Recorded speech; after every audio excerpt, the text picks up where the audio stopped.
Salut à tous les amoureux de la chose ludique, c'est Magnum Magister en direct de la bibliothèque pour la vidéo de la semaine consacrée à un jeu que j'aime énormément, à peu près comme tous ceux que je vous présente, peu ou prou.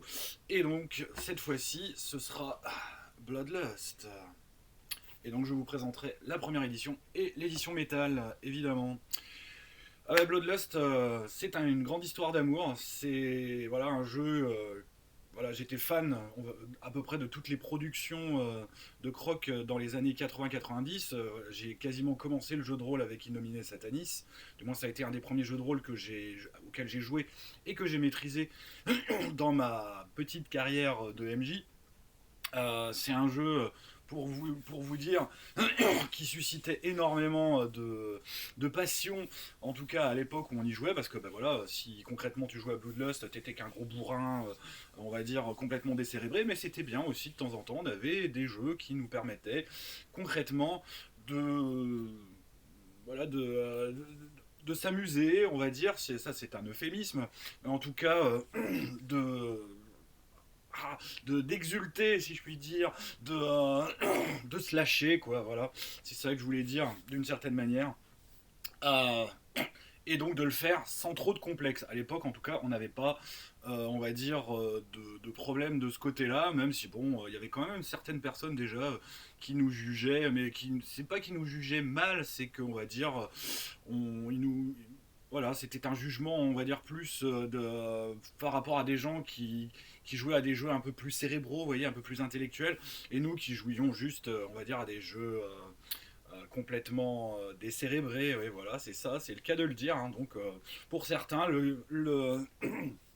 la caricature, c'était tu joues à Bloodlust, concrètement, voilà, t'es qu'un un mâle, souvent adolescent en plus, euh, et mâle, ça très souvent aussi, qui concrètement avait besoin de compenser quelque chose en jouant donc dans ce monde barbare où qui ferait bon, on va dire, bah, tout ce que concrètement aujourd'hui on n'a plus le droit de faire. Hein. Donc voilà, Bloodlust, puisque c'est de 92, si mes souvenirs sont bons, cette chose. Oui, on est à peu près dans ces eaux-là au niveau, on va dire, de la sortie du jeu. C'est vrai que j'ai pas vérifié la date juste avant, mais normalement ça doit être ça. Hein.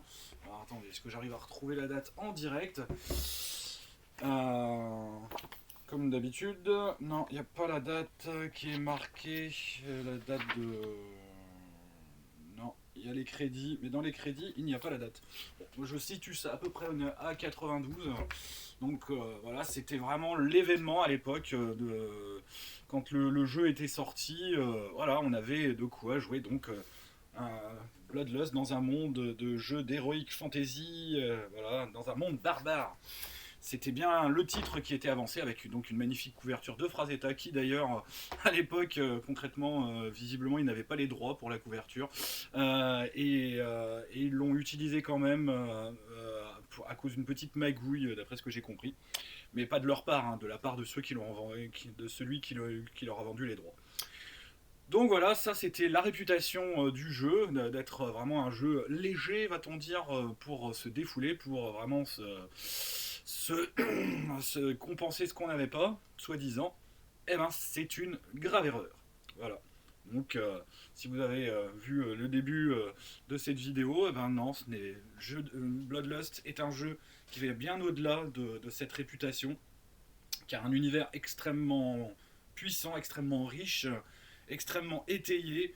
Il y a donc un site de fans qui l'a prouvé, donc le Mois des Conquêtes, qui a vraiment fait paraître des articles. D'ailleurs, j'y ai un petit peu participé à l'époque, c'était au début des années 2000, pour donc nous faire vraiment des choses énormes en termes de background, de scénario, d'explication en fait de tout ce qu'il y avait derrière, et surtout remettre un peu d'aplomb les petites choses qui n'allaient pas, et en particulier le virage que prenait le jeu, qui au départ était un jeu d'heroic fantasy et qui se révélait en fait être un jeu, on va dire, de space fantasy, de SF, qui était quelque peu dissimulé derrière ce jeu. D'aspect barbare, d'aspect médiéval fantastique, mais quand même assez déroutant. On était plus quand même dans certains aspects dans la Sword and Sorcery, même d'ailleurs que dans le médiéval fantastique. Enfin, ça dépendait, on va dire, de certains aspects du jeu. Mais on était quand même plus, si vraiment on veut classifier de manière stricto sensu, dans du jeu voilà, d'Heroic Fantasy, de Sword and Sorcery.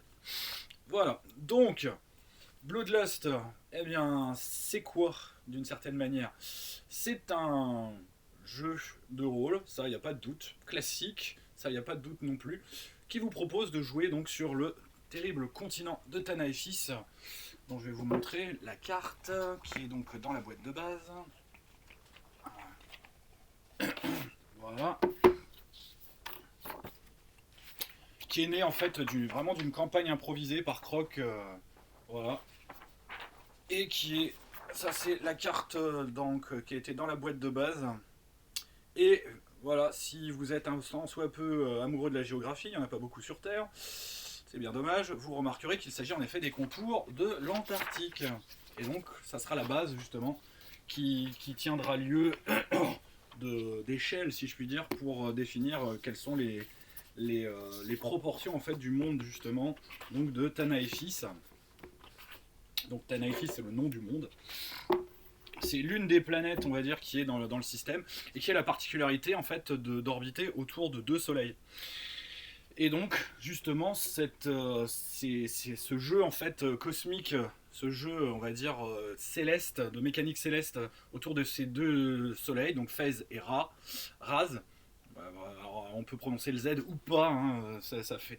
Eh bien, donne, on va dire, des cycles évidemment d'apogée, enfin d'ascension et de déclin après apogée, de civilisation et des cycles qui durent plusieurs milliers d'années.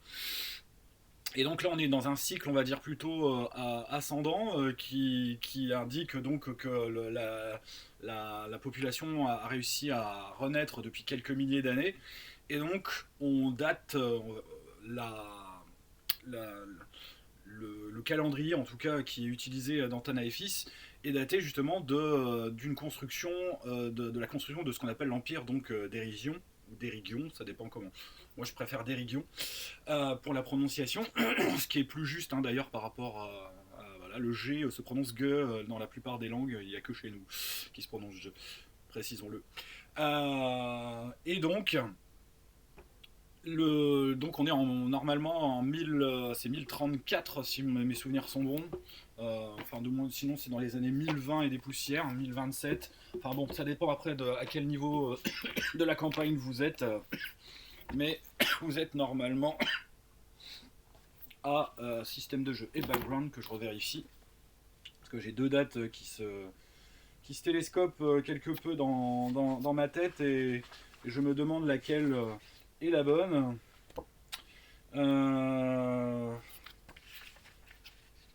Alors, voilà. Et donc le calendrier dit après Neyen, hein, qui est le nom tout simplement de l'empereur. Donc voilà, on commence visiblement, oui, par en 1031. Oui, c'est 1031. Voilà, j'avais un doute sur la date. 1034, on est déjà quasiment après alors que la campagne est déjà bien avancée. Voilà, car le jeu de rôle Bloodlust, c'est avant tout un univers, donc avec ses différents peuples. Et donc on a une dizaine de peuples, alors que je n'en oublie pas d'ailleurs, je vais reprendre le bouquin comme anti-sèche pour justement ne pas en oublier. Donc, les différents peuples qui sont sur ce continent. Alors on a déjà tout d'abord, on commence, puisque c'est dans l'ordre alphabétique, par les Alweg, qui sont en fait des bâtards un peu de tous les peuples, qui sont en fait des métis de chacun des peuples. Et donc, ils ont la particularité, bah, évidemment, comme ils sont issus, on va dire, d'union entre des peuples de Tanaefis, et ils ont du mal, évidemment, à s'intégrer dans leur population d'origine, quelle qu'elle soit, et donc ils sont un peu, voilà, souvent exilés, souvent mis un peu au banc de la société. Les Batranobans, donc là, c'est la civilisation, on va dire plutôt orientale, moyenne orientale, du continent en tout cas de Tanaïfis. Donc une culture extrêmement riche, extrêmement raffinée, qui sont donc les plus grands marchands du monde et qui sont aussi les détenteurs de l'une des choses les plus précieuses dans ce monde, puisqu'elle est, à part les armes dieux, évidemment, la source, on va dire, de pouvoir ultime à travers ce qu'on appelle donc les épices. Et oui, je fais une présentation du monde à travers son univers. Et l'aspect ludique, je vais en parler après, justement, parce que pour moi, ce qui m'intéresse, c'est l'univers, justement, dans le jeu. Donc je commence, je pense, par ce qui est le plus intéressant, c'est son background et son background extrêmement riche à travers, justement, ses peuples et son histoire. Les dirigeants, alors les dirigeants, bah, c'est un empire romain quelque peu décadent, donc qui a civilisé le monde à travers, on va dire, de moins en partant de sa cité qu'on appelle donc Paul, qui en fait ils ne l'ont pas construite, ils l'ont un petit peu quand même améliorée, mais donc au départ il y avait d'autres peuples qui existaient et qui ont disparu, les peuples justement de fantaisie classique, que sont donc les elfes, les nains et donc les orques, qui eux donc n'existent plus aujourd'hui parce qu'ils ont disparu chacun pour à cause de leurs raisons un peu propres, mais j'y reviendrai quand je décrirai le peuple justement qui est la résurgence en fait de ces races anciennes. Donc les Déridions ont gouverné le monde, mais là l'empire est en complet déclin, surtout donc en 1031 quand on commence la campagne. Ça ne se limite plus leur empire qu'à Pôle et quelques alentours. Ça reste une ville extrêmement riche, voilà, avec des peuples extrêmement euh, très accrochés, on va dire, à leur civilisation, à leurs mauvaises habitudes et décadentes. Avec donc, ils ont pas de bol. En plus, ils ont un empereur qui est assez jeune hein, quand on commence la campagne et qui donc a besoin de s'affirmer. Le fameux Berthe. Les Gadars. En plus, j'en profite pour montrer des illustrations qui étaient quand même voilà, qui était quand même plutôt bien fichu. Donc les illustrations, les célèbres illustrations de Varanda, qui nous ont enchantés à travers toutes les productions justement Cirrhose de l'époque, euh, comme par exemple justement Bitume et d'autres. Donc les Gadars, peuple du Sud, donc ce sont des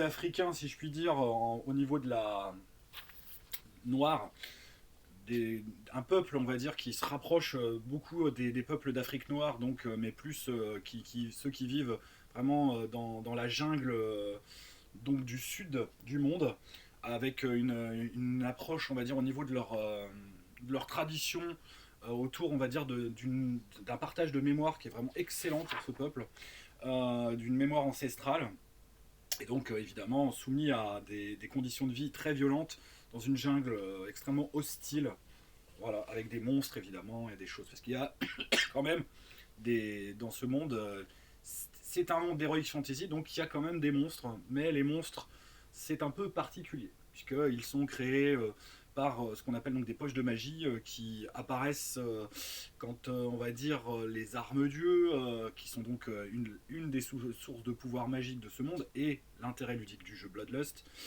eh bien, foirent un peu leur pouvoir, si je puis dire, et créer ce qu'on appelle donc une poche de magie glauque. Les Isnatons, justement, j'en parlais. Donc, il y a eu, avant les humains, des races dites aînées qui donc se sont partagés le continent bien avant. Donc, il y avait au centre à peu près donc les elfes qui eux ont disparu parce que leur taux de natalité était très faible et ils ont préféré, on va dire, comme on le dit assez souvent dans le jeu, c'était sujet d'ailleurs à rigolade, mais aujourd'hui on n'a plus le droit d'en rigoler, c'est parce que ils sont tous devenus homosexuels et donc ils ont tous fini par disparaître parce qu'ils ne se sont pas reproduits, tout simplement. C'est voilà. Il y a donc également les nains qui eux ont disparu. Alors là c'est un petit peu un des petits secrets entre guillemets du monde, car les elfes qui voulaient les aider leur ont donné une technologie magnifique pour que les nains justement puissent creuser sous la montagne comme ils savent si bien le faire. Et pour s'éclairer, sous la montagne ils leur ont donné en fait une technologie qui leur permet de faire ça. Le seul problème c'est que cette technologie était radioactive et ça a fait crever tous les nains. Voilà, à cause de la radioactivité. Et les orques, eux, ont disparu tout simplement parce que, au contraire, eux, ils pullaient et ils forniquaient à tour de bras et ils ont fini d'une certaine manière par tous crever à cause d'une grosse épidémie de MST en fait. Voilà. Comme je vous dis, Croc est quand même quelqu'un d'extrêmement drôle et donc ouais, voilà, c'est ça. De nos jours, ce genre de choses, ça pourrait plus trop passer.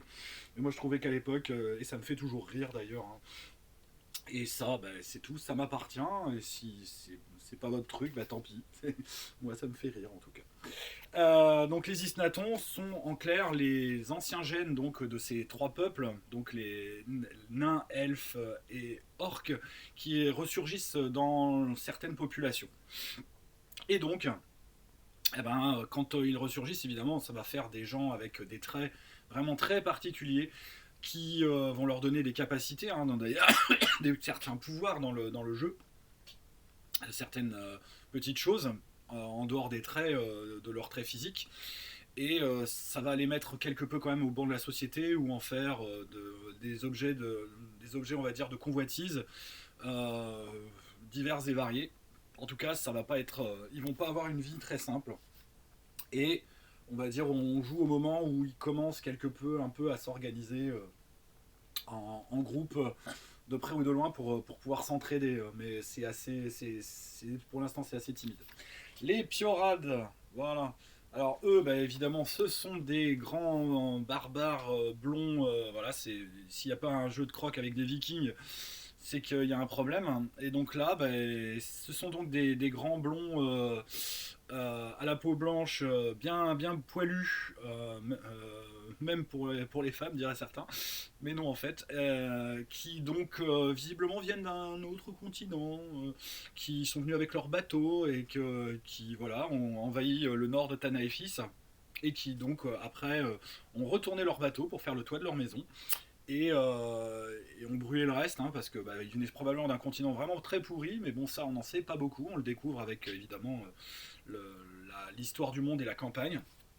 Et ils sont particuliers par rapport aux autres. En tout cas, on sent que c'est vraiment une race, un peuple qui est très particulier par rapport justement aux autres. Et on les découvre justement à travers la fin de la campagne. Donc, que sont les deux derniers tomes, Les Voiles du Destin et Vengeance. On sait d'où ils viennent et à quoi ils servent. Et bon, on va dire, on comprend pourquoi ils sont venus sur le continent de Tanefis. Les Sekekers, voilà. Alors, qui constituent un peuple, alors, en fait, les Sekekers sont issus de plein de peuples différents. À la base, c'est un peuple donc, qui est issu d'une révolte justement de prostituées Batranoban et qui ont formé en fait une société, on va dire, matriarcale où, on va dire la haine de l'homme, la détestation de l'homme est érigée, on va dire, en culte, en doctrine. Et elles vivent uniquement de rapines, de pillages, dans les plaines, on va dire, tout autour justement de la, au sud, en tout cas de l'empire d'Erion. Et donc elles enlèvent des filles pour on va dire les transformer, si je puis dire, en Sekekers, avec vraiment toute une culture vraiment basée sur l'initiation justement à la dure, avec voilà ces choses, voilà, des mutilations physiques pour justement les rendre non désirables par les hommes afin d'éviter justement de susciter la convoitise. Donc elles se coupent les seins, elles s'affibulent, donc c'est-à-dire qu'elles se font, il y a une couture, on va dire, des lèvres. Voilà, donc c'est vraiment extrêmement barbare, extrêmement. C'est pourtant une société qui est, je pense, très très bien développée dans le jeu, mais qui, on va dire, a suscité également beaucoup de. Voilà, si les colibés et les stéréotypes, voire même les légendes naissent, c'est à propos justement des Sekekers. dans le jeu en tout cas. Et elles enlèvent aussi des hommes, elles les lobotomisent pour leur servir de chair à canon, et les mettre, on va dire, dans des fosses, où concrètement elles jettent les jeunes filles pour les initier aussi. Donc, voilà. C'est un monde barbare, hein, là il n'y a pas de doute. Les Thunk, donc là ce sont l'équivalent en fait des Inuits, hein, des Esquimaux de notre monde, qui vivent vraiment dans la pointe nord-est de Tanaefis, qui sont en guerre perpétuelle contre les Piorads, leurs ennemis intimes, puisque ils empiètent quelque peu sur leur territoire civilisationnel de base. Donc ils vivent évidemment en petites tribus plus ou moins nomades. Et pareil, c'est une culture extrêmement bien développée. Voilà, de petits hommes, on va dire, assez trapus, rompus à la chasse, à la survie en milieu très hostile, mais avec, on va dire, des coutumes d'hospitalité extrêmement intéressantes. Les Vorosions, alors les Vorosions, c'est on va dire le pendant des Déridions, c'est également un empire basé, on va dire, sur un empire militaire, avec une administration, on va dire, lourdingue, qui ferait penser un petit peu on va dire un petit peu à l'URSS, le communisme en moins si je puis dire, mais en tout cas pour la structure en tout cas militaire, c'est vraiment une société extrêmement militariste, avec une très lourde administration, mais qui vraiment fait penser un peu aux Russes, hein, à un mélange de Russes et de Germains, on va dire, et d'Allemands, dans le pire de ce qu'ils peuvent avoir, parce que évidemment, c'est très caricatural, de premier aspect en tout cas. Voilà. Et donc, vous avez par exemple les cartes qui vous sont présentées ici avec les zones, les zones climatiques, les principales villes, qui sont reprises évidemment sur l'emplacement des bases arctiques actuelles, et qui portent le nom d'ailleurs des bases arctiques en question. Voilà pourquoi donc il y a des villes qui s'appellent Durville, pour la base de Dumont-Durville, Bayard, etc. Et pôle, évidemment, voilà, vous l'aurez compris, c'est le pôle. Alors là, je crois que ça correspond normalement, c'est le pôle géographique, c'est pas le pôle magnétique. Bref. Alors, donc ça, c'est pour la description donc, de tous les peuples. Et ces peuples se foutent joyeusement sur la gueule depuis des millénaires. Donc là, l'empire d'Éridion est en déclin, donc l'empire Vorosion a repris, on va dire, du poil de la bête. La différence avec les Déridions, c'est que les Vorosiens, eux, ne sont pas esclavagistes, évidemment. Les Batranobans, eux, sont encore esclavagistes. Ils ont réussi également grâce au commerce de l'épice, à être autonomes par rapport à l'empire d'Éridion.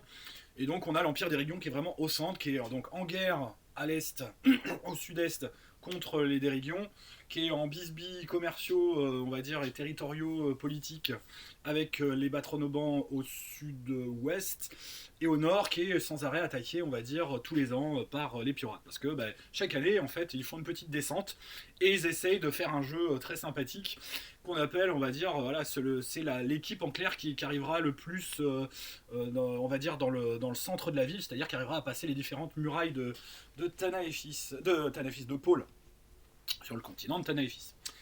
Voilà, donc ça c'est pour un peu planter le décor, parce que voilà, Bloodlust, faut pas oublier que c'est déjà, comment dire, un monde qui, sans même y intégrer le concept même ludique du jeu, les armes-dieux, et cette dualité porteur-arme-dieu, est un jeu qui peut se jouer carrément juste en utilisant l'univers. Hein. Ça, je pense, même avec la version métal, c'est encore plus possible que, je pense, avec la version d'origine, la première édition. Et donc, oui, j'en arrive après cette diatribe d'une vingtaine de minutes sur l'univers, hein, que moi je trouve vraiment génial, sur le concept ludique extrêmement pertinent et intelligent qui avait été mis en place. Croc adorait dans ses jeux les concepts duels. Il avait prouvé déjà auparavant avec Inoue Satanis, où on pouvait jouer des anges et des démons, avec Heavy Metal, où on pouvait jouer donc des unités cybernétiques, donc des cyborgs, des robots, et des égarés, donc où on jouait soit donc du côté terroriste, soit du côté donc de la répression et de la protection de la population, donc les URC, les unités de répression cybernétique dans Heavy Metal. Et là, il reprend en fait son concept de jeu duel, où donc là, avec encore une petite subtilité, où donc on joue nous, en tant que joueurs, une arme-dieu, donc un esprit divin qui s'est incarné dans une arme et qui confère des pouvoirs uniquement, on va dire, à son porteur, qui donc va être le pauvre Pékin qui va avoir eu l'audace de ramasser l'arme qui est tombée par terre. Et donc cette arme, en échange donc de lui procurer, de lui donner des sens et des sensations, et c'est ça qui est justement le grand intérêt du jeu, c'est de donner des sensations à son arme dieu, puisque l'arme dieu ne peut pas voir, goûter, sentir et ressentir des émotions uniquement qu'à travers évidemment son porteur. Et à partir de là, ben, on a en fait une base de roleplay qui est vraiment extrêmement intéressant, alors qui peut être limité au ras du bonnet si on estime que ben voilà, on est en quête, on va dire, par rapport justement à ce qu'on à ce qu'on on va dire se fait comme idée du jeu, si on le simplifie au maximum. Alors elle est où la feuille de personnage? Où est la feuille de personnage? Je ne m'en souviens plus. Là, j'ai vraiment un trou de mémoire sur la première. Donc en tout cas, on a ce qu'on appelle donc les désirs de l'arme et les désirs du porteur. Normalement, la feuille de perso doit être dans la création de perso. Bah oui, elle est là. Donc, vous voyez là, c'est la feuille de porteur. Donc on a des... Non, ça c'est la feuille d'arme, pardon. Je dis n'importe quoi. Elle est où la feuille de porteur? Donc déjà que je donne... Mais bon, même si... voilà. Il y a une feuille donc de porteur, avec donc des caractéristiques qui donnent, on va dire, les capacités de votre personnage. Donc c'est des caractères qui vont... si mes souvenirs sont bons, sur la première édition, ça va jusqu'à 20, enfin bon, après je pense que voilà, mais dans les caracs, on va dire les plus courantes, c'est aux alentours, donc entre 8 et 16, c'est grandement, jamais grandement plus. Tout ça qui va être, on va dire, arrangé par des bonus ratios, évidemment. Voilà, donc oui, les caracs, ça va même jusqu'à 14 hein, de base. On a des bases, mais on peut mettre des points supplémentaires. Mais ça peut aller évidemment avec les bonus des armes jusqu'à 20, mais c'était très très rare. Donc force, endurance, agilité, rapidité, perception, volonté. On a les compétences de combat, donc on a différents types d'attaques. Attaque brutale, attaque normale, attaque rapide, feinte, parade, esquive et tir. C'était quand même assez développé parce que c'est quand même un jeu qui est fondé sur le combat, faut quand même pas se leurrer. Des compétences secondaires et donc des désirs qui permettent justement de jouer cette dualité avec l'arme et son porteur. Est-ce que l'arme, on va dire, va être en accord avec son porteur et va avoir les mêmes désirs que son porteur? Est-ce que donc le porteur va fournir à l'arme ce que lui, on va dire, recherche en termes de désir? Et donc on a prestige, richesse, sexe, violence, réputation. Et évidemment, à partir de là, le système d'XP en découle, puisque l'arme, techniquement, ne peut, on va dire, gagner d'XP que si elle ressent des expériences déclinées au niveau de ces 5 donc, domaines. Et des expériences évidemment toujours différentes et de plus en plus, on va dire, élevées ou originales par rapport à ces 5 aspects. Par exemple, au niveau sexe, va falloir faire des trucs et des machins, comme dirait l'autre. Déjà tout seul, avec une personne, avec plus de personnes, et en essayant, on va dire, de varier les positions, les goûts et on va dire,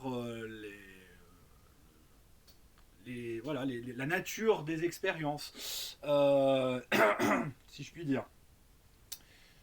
Évidemment, je parle du sexe parce que c'était le moyen en fait de gagner des XP le plus facile, on va dire, de base, sans prendre trop de risques. Si ce n'est évidemment peut-être de s'attraper la ch'touille. Sinon, il y avait toujours la possibilité, on va dire, de jouer sur la violence et la réputation en massacrant des gens ou en essayant d'être le plus fort, d'avoir une très haute d'avoir une très haute réputation parce qu'on avait tapé, on va dire, des porteurs d'armes ou des gens très très forts. Et le prestige parce qu'on avait une position élevée dans la société. Et richesse parce qu'on était riche. Donc si on gagnait également beaucoup d'argent, on pouvait gagner de l'expérience. Donc sinon, c'est un système basé donc sur des pourcentages, donc on jette juste un dé 100 et on a en fait une compétence qui est exprimée en pourcentage, que ce soit pour les attaques ou pour les compétences. Et c'est tout, hein, le système tourne autour de cela. Pour ce qui est du système de jeu, donc au niveau de l'initiative, je crois que donc on décide de l'action que l'on veut faire avec un dé qui correspond en fait au type d'attaque qu'on va utiliser.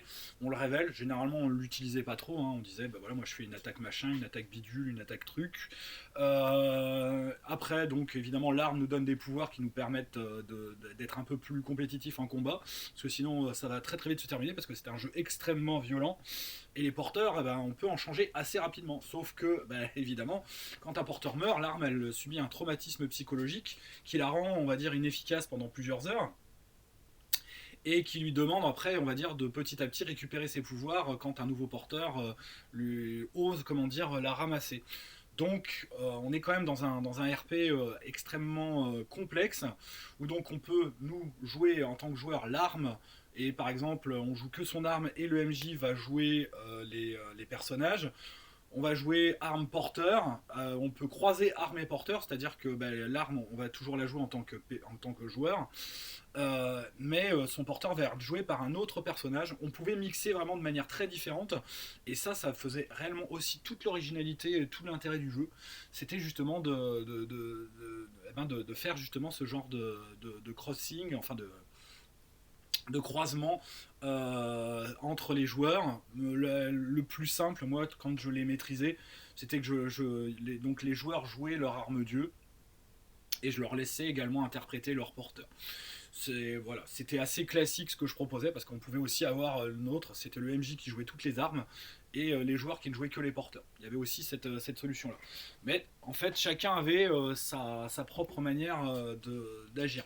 Donc c'est évident que le joueur jouait plus son arme que son porteur, mais le but c'était évidemment au final, et c'est pour ça que je le faisais comme ça, d'interpréter, on va dire, son porteur et son arme ensemble, et les relations autour justement de ces désirs et de cette relation sensuelle, sensorielle qui avait, on va dire, et de pouvoir aussi, puisque l'arme, en échange évidemment de ces expériences sensorielles et sensuelles, si je puis dire, gratifie la personne de pouvoir. Et là on arrive au pouvoir des armes. Alors là, dans la première édition, c'était n'importe quoi. On pouvait tomber sur voilà, puisque c'était déterminé au hasard, de près de loin. On tirait déjà la catégorie et après on tirait on va dire le pouvoir en question. Donc là on avait des tables qui étaient bien achalandées, si je puis dire, pour définir tout cela. Donc voilà, donc je rappelle les tables des pouvoirs. Donc pouvoirs principaux, secondaires, conditionnels, exotiques, et on pouvait tirer des limitations comme dans tous les jeux de croc, hein. Ça nous rappelle un petit peu Innomé Satanis. Et donc on avait dans les pouvoirs principaux donc des compétences de combat, donc qui nous donnaient en fait en fonction du coup le nombre, le pourcentage que ça nous donnait, des attaques rapides, automatiques, critiques, des combinaisons, des différentes choses, des augmentations d'attributs. Donc ça c'était pour les pouvoirs principaux. En secondaire, on avait surtout des compétences supplémentaires, des pouvoirs conditionnels. Donc c'est-à-dire qu'on avait le droit de tirer une condition sur le pouvoir pour réduire un peu son coût. Les pouvoirs exotiques qui étaient les plus intéressants, qui allaient donc d'absorption d'attributs, d'augmentation d'attributs, des biomécaniques, donc où votre arme pouvait avoir une bouche, un crochet, un dard, une mâchoire, des organes sexuels. Oui, on pouvait avoir des trucs bizarres, un œil. Alors, si on avait les deux, en plus organes sexuels et œil, là on entrait dans le glauque. Pseudopodes, hein, donc pour avoir des tentacules qui pouvaient très bien aller avec les organes sexuels, alors aussi on pouvait faire des trucs. Des compositions, on va dire, spéciales, donc en particulier en pierre, évidemment des différentes lunes de Tanafi, puisqu'il y a trois lunes, donc Euphis, Tanich et Naerg, qui sont un peu l'objet, on va dire, aussi de la campagne, mais je vais y revenir. Dommages supplémentaires, immunité, donc au feu, froid, maladie, poison, mécanique, transformation, mécanique, tronçonneuse, suspenseur, lame vibrante, enfin bref, il y avait tout ce qu'on veut, et tout ce qu'on veut, téléportation de combat, etc. Et donc des limitations, des pouvoirs utilisables que sur tel ou tel peuple, ou si vous êtes de tel ou tel peuple, vous pouvez utiliser ce pouvoir, sinon c'est pas possible, des désirs exacerbés, etc. etc. C'était bien garni. Moi, j'ai on va dire une grande nostalgie pour ce système de jeu, qui est loin d'être parfait, qui était franchement, on va dire, même parfois extrêmement Enfin voilà, il était limité à une seule chose, c'était de faire du combat, quoi, quand on le voit comme ça, ce qui est vrai. Mais moi je pense que ça n'empêchait pas malgré tout d'explorer l'univers. Donc on avait souvent, on va dire, donc c'est une vision complètement caricaturale de Bloodlust, comme je vous l'ai dit au début. Mais c'est un jeu en fait qui, je pense, s'appréhendait comme une sorte d'initiation. C'est-à-dire qu'au départ, on était un peu, on va dire, des enfants un peu fous, des adolescents complètement débiles. Donc on essayait le jeu, on faisait des expériences, on va dire, de violence, de meurtre gratuit, de sexe, voilà, pour gagner des points d'XP. On perdait plein de porteurs parce qu'en fait on n'avait rien du tout compris au jeu. Et après, on finissait par devenir un peu plus sage, on devenait adulte, et là on jouait vraiment au jeu. Et on se mettait vraiment dans l'univers, on essayait de découvrir l'univers, les armes essayaient de découvrir leur origine, commençaient évidemment à s'intégrer dans l'univers. Donc les porteurs pouvaient s'intégrer, on va dire, à des groupes, à des organisations. Les armes elles-mêmes pouvaient également jouer justement avec toutes ces organisations d'armes qui existent, qui sont pléthoriques et qui sont extrêmement intéressantes et qui vraiment donnent tout, je pense, l'intérêt au jeu, en plus donc des organisations purement humaines. Donc dans les organisations humaines, on va dire, voilà, à titre d'exemple, puisqu'elles sont citées, que je vous en cite quelques-unes, les guildes, donc alors, les guildes, ça c'est pour les humains, et donc les sociétés secrètes, c'était pour les armes. Donc dans les guildes, il y avait la guilde des mercenaires, évidemment, la guilde des navigateurs, qui était assez particulière, parce que les armes, bizarrement, détestent, on va dire, l'eau. Donc elles restent sur le continent. Bah oui, elles ont peur, évidemment, de tomber à la flotte, et si elles tombent à la flotte, bah, personne ne viendra les chercher hein, pour les porter. Donc elles ont une peur panique, on va dire, de l'eau, et on va dire de monter sur un bateau, sauf si elles ont la composition pierre-ponce qui leur permet de flotter. Malin. Donc, et cette guilde des navigateurs, en fait, est très, on va dire, limitée parce que, bah, visiblement, les gens n'ont pas vraiment l'intention de faire des grandes expéditions en bateau pour aller voir un peu ce qui se passe en dehors de Tanaefis. Et là, on touche un peu à un des petits secrets du monde. Donc, je n'en dirai pas plus hein, parce que je vous laisse quand même des petites choses à découvrir. La guilde donc des marchands, des écrivains, des mercenaires de pôle, qui est une guilde des mercenaires mais plus spécifique. La guilde des épiciers, qui est extrêmement puissante. Voilà, c'est les épiciers Batranoban, évidemment. Les voyageurs, les courtisans. Dans les sociétés secrètes, évidemment, donc il y a la mort Carin, qui est, on va dire, le grand ennemi de la campagne. L'éclipse de lune, qui est l'ennemi du grand ennemi. Les adeptes du muffin, donc c'est des armes qui aiment bien, on va dire, s'envoyer en l'air avec des épices de drogue. Les vagabonds des flots, donc les seules armes en pierre-ponce qui flottent, qui elles osent, comment dire, aller sur en dehors, on va dire, du continent Tanéphis et sur un bateau. La loi du sang, donc voilà, des gros bourrins qui veulent évidemment. Donc eux, c'était. Voilà, c'est celles qui pensent qu'à se combattre qu'entre elles pour le prestige. La route sans fin, donc là c'est des armes plutôt qui veulent voyager.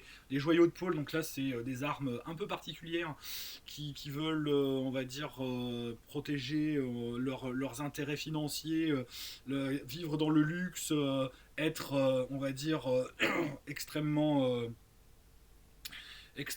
riche hein, de manière générale. Le mois du bonheur, pareil, qui elle veut instaurer la paix, donc c'est des armes pacifistes. Je simplifie parce qu'il y a énormément de choses à dire derrière. Le plaisir infini, donc là c'est des armes qui aiment évidemment à se vautrer dans le stupre et donc avoir des expériences sexuelles au-delà de tout. L'ordre nouveau, donc là c'est plutôt les fascistes, hein, faut quand même être clair. Voilà, donc on a tout ça, en plus donc de ce que je vous ai dit des peuples donc plus les sociétés secrètes, les guildes. On a vraiment un jeu sur lequel on peut tirer sur plein de petites manettes comme ça pour gérer.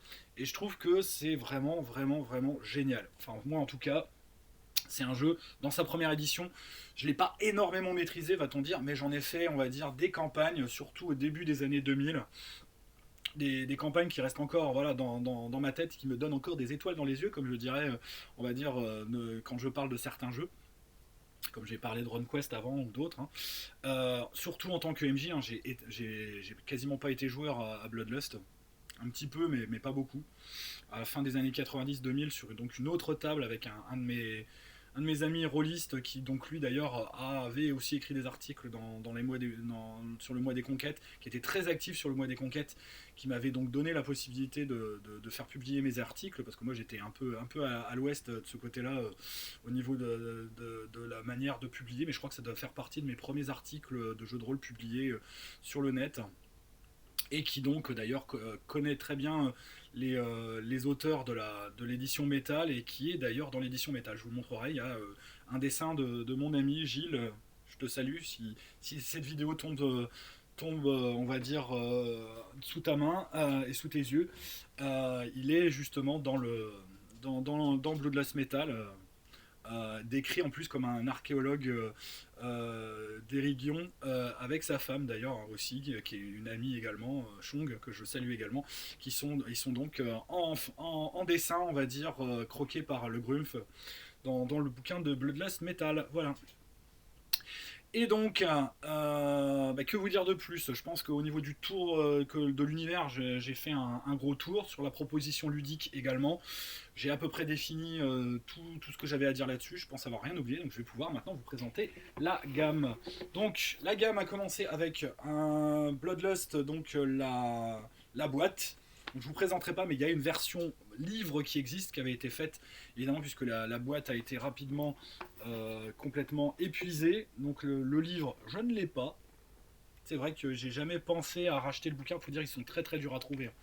Que ce soit le livre ou la boîte de Bloodlust, si vous voulez l'avoir en bon état, c'est pas évident. Donc dans la boîte, on avait 3 livres, plus donc la carte de Tanaefis. Comme toutes ces boîtes, c'est des boîtes évidemment qui sont extrêmement fragiles, hein. Donc voilà, ça c'était le dos de la boîte. Vous voyez, j'ai essayé de la garder dans le meilleur état possible. Je l'avais racheté à l'époque, c'était dans les années 90, et la boîte était déjà, on va dire, quelque peu abîmée. Donc je l'ai gardée quasiment nickel comme ça jusqu'à nos jours. J'ai réussi. Donc 92, hein, je crois que ça fait à peu près ça. Donc, on avait un premier livret qui était le livret système de jeu et background. Donc, on a la description évidemment du système de jeu à pourcentage. Donc, voilà, comment utiliser les attributs. Voilà, il y avait le bestiaire évidemment aussi des créatures et des monstres. Donc, comme je l'avais dit, les monstres en fait, donc des monstres, c'est-à-dire des bestioles naturelles transformées, on va dire, par des poches de magie. C'est extrêmement rare. Donc, il y a un système pour les créer, on va dire, à partir du système de jeu. Mais donc les principales bestioles, on va dire, trouvables, donc voilà, il y a des dinosaures par exemple dans le sud, dans la jungle du sud, mais bon après on nous trouve évidemment des ours, des, des, des, euh, des chiens, des loups, enfin bref, on a tout ça, plus donc les chagars, qui sont donc les montures préférées des pioras, donc pour que si on veut être un vrai piorade et si on est un yeux de braise, c'est-à-dire blond aux yeux rouges, voilà, qui indique qu'on est issu d'un sang, on va dire, noble d'élite, qui sont en fait l'apparence des premiers, parmi les premiers de l'élite, on va dire, des piorades qui ont débarqué sur Tanaefis. Même si bon, globalement ils avaient les yeux bleus, ils avaient plutôt les cheveux blancs, j'en dirais pas plus, pour pas trop spoiler. Et donc, pour montrer leur prestige, ils sont censés justement s'initier, s'harmoniser en fait avec justement un chagar. Et donc d'ailleurs si c'est un yeux de braise qui le porte, parce que donc les piorades évidemment peuvent avoir un chagar, et si c'est un yeux de braise, donc une élite aux yeux rouges qui le porte, qui s'unit, on va dire, avec un chagar, ça ne s'appelle pas un chagar mais un charak. Et si jamais vous lui dites que un yeux de braise qu'il a un chagar, bah, ça déclenche une baston et c'est la fin du monde. Voilà, ça nous rappelle des bons vieux souvenirs. Oui, ça c'est arrivé à tout le monde ça. Quoi? Comment ça t'as dit que mon charak c'était un chagar? Je pète la gueule. Voilà, c'était rigolo. Qu'est-ce qu'on s'amusait à l'époque? On était fous, on était jeunes. Donc il y a également en dehors de bestioles, on va dire comme ça. Enfin, il y en a un petit peu qui sont décrits dans le livre de base, mais dans chaque bouquin, chaque supplément, il y a des monstres supplémentaires qui sont décrits. Donc il y a les règles après de création des monstres, les effets, comment dire, des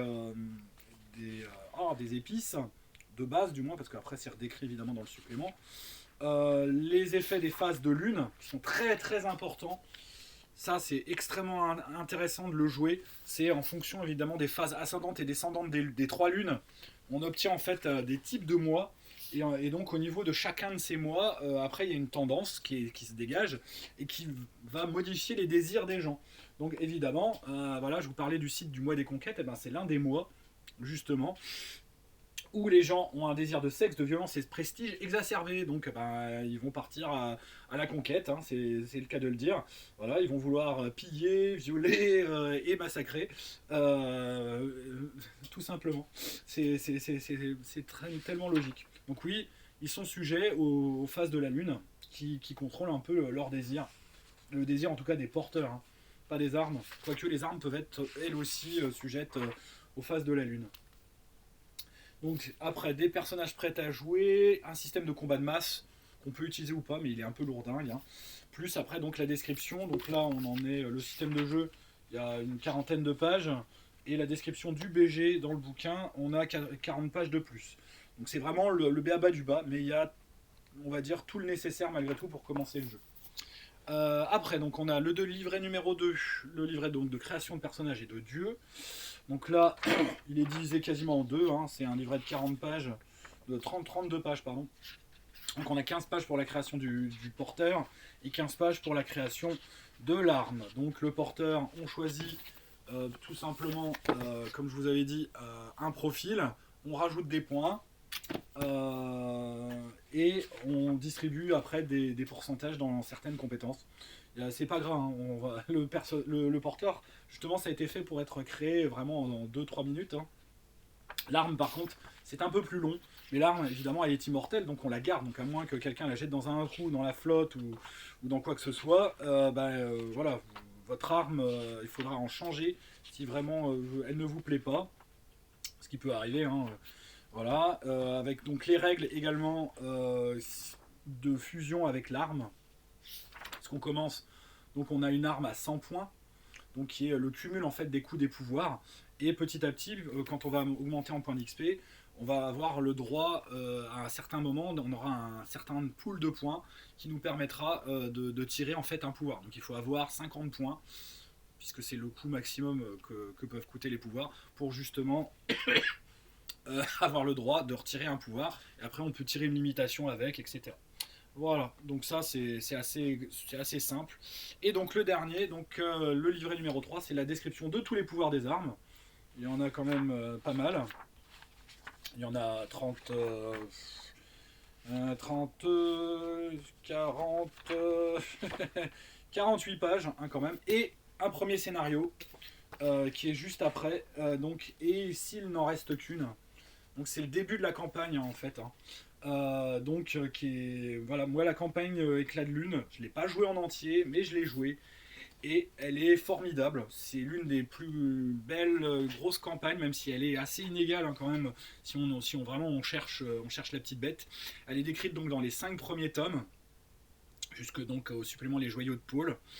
Et elle commence donc dans le livre de base de la boîte de base, donc dans le livre de scénario.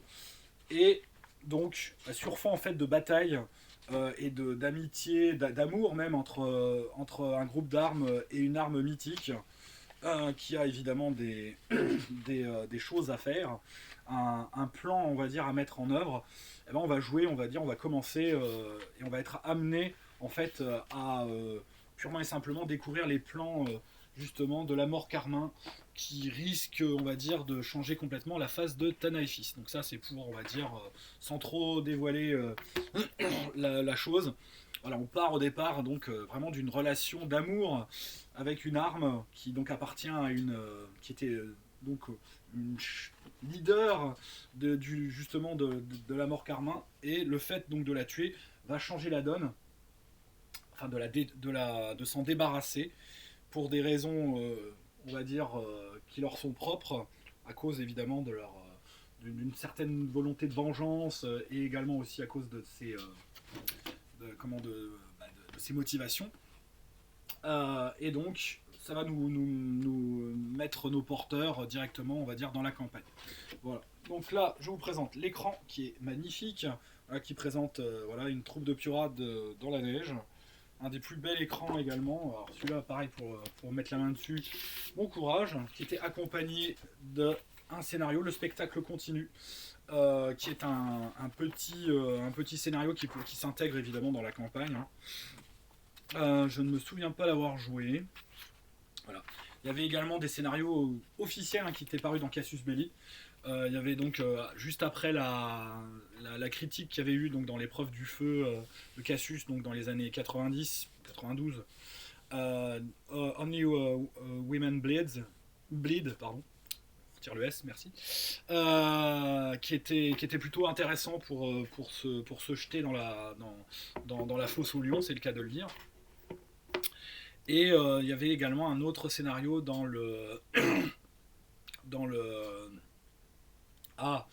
un des hors-séries, donc ça devait être le hors-série numéro 8, je crois, si je ne m'abuse, c'était le 8 ou le 6, où donc là il y avait un scénario aussi qui s'intégrait éminemment bien à la campagne Éclat de Lune, qui s'appelait L'éveil, je crois, justement, et qui tournait autour donc de l'intrigue à propos donc de l'empereur Berthe, qui était très jeune, qui s'est fait berner, on va dire, par sa cour, à qui on avait caché, on va dire, l'état du monde, comme quoi il n'était pas l'empereur qui gouvernait tout le continent, et qui là donc s'éveille d'une certaine manière et va découvrir les manipulations politiques, et qui évidemment a un secret extrêmement, j'en parlerai pas plus, et parce que il faut savoir une chose, c'est que les Dérigions, enfin du moins les hauts dignitaires Dérigions, n'ont pas le droit d'être porteurs d'armes, justement pour éviter tout problème. Donc tout Dérigion qui est, on va dire, qui a un haut poste, on va dire, administratif ou politique à l'intérieur de l'Empire Dérigion, est tué sur le champ si il est découvert porteur d'armes. Alors après, je vous laisse évidemment réfléchir ce qui pourrait se passer, on va dire, à propos d'un empereur, par exemple, qui serait porteur d'armes. Et c'est à cause de ça, justement, que la loi avait été édictée. Voilà. Donc, là, dans la gamme, donc c'est pas le premier supplément paru, mais je le prends là parce qu'il est classé là dans ma pile de bouquins. Chronique sanglante, qui est donc un recueil de scénarios dans la gamme, qui est super intéressant. Donc si vous ne jouez pas à la campagne, voilà, vous avez donc Sable mouvant, L'enfant, L'amour passé renaît, et la paix régnera entre les hommes de bonne volonté, et on va dire un supplément de monstres par croc. Voilà. Oui, c'est ça, hein, je crois que c'est. Oui, voilà. Il y a donc des monstres supplémentaires qui sont décrits à la fin. Donc, 4 scénarios avec des ambiances assez, assez différentes. Sable mouvant, c'est un des meilleurs. Enfin, en tout cas, moi j'en ai bon souvenir de ce scénario qui se passe donc chez les Batranobrans, qui a une ambiance un peu, on va dire, de mille et une nuits. Voilà, très intéressant. L'enfant, après, je m'en souviens plus. Hein, j'avoue qu'il y a certains scénarios dont je ne me souviens plus. L'amour passé renaît, pareil, je peux plus du tout vous parler, mais de mon point de vue, j'en avais en tout cas un souvenir plutôt intéressant. Donc la paix régnera entre les hommes de bonne volonté, voilà, qui pareil était un scénar très intéressant, qui se passe donc chez les Sekeker. Donc un recueil de scénarios, donc à l'époque il valait 126 francs. C'était il y a longtemps. Et donc, en tout cas, si vous ne jouez pas la campagne Éclat de Lune, ça reste, et même si d'ailleurs vous jouez avec la version métal, si vous arrivez encore à la trouver, parce qu'elle aussi elle est introuvable, ça peut quand même vous donner l'occasion avec un petit effort d'adaptation, pour avoir, on va dire, des scénars vraiment de qualité. Parce que là, sur la gamme des scénars, franchement, c'est quasiment un sans faute. Il n'y a pas vraiment de mauvais scénars dans la gamme Bloodlust. Il faut vraiment chercher pour que les scénars, hormis évidemment ceux de la deuxième saison, si je puis dire, de la gamme, pour trouver vraiment des choses qui ne sont pas terribles. Alors là, après, on entre dans le vif du sujet avec les suppléments, on va dire, peuple et campagne. Donc le premier d'entre eux, Flocon de sang sur les Piorades et les Tunks. Donc on a la description du peuple Piorade et Tunk évidemment. Et le premier on va dire, opus, la première partie de la campagne de la campagne Éclat de Lune, après celle donc qui est dans la boîte de base. Alors, est-ce qu'il y avait un titre normalement? Donc, normalement, il y a un titre au scénario. J'essaie de le retrouver. Donc, en tout cas, comment dire, la campagne vous emmènera donc dans les terres Tunk, vous fera déjà découvrir quelques secrets justement du monde.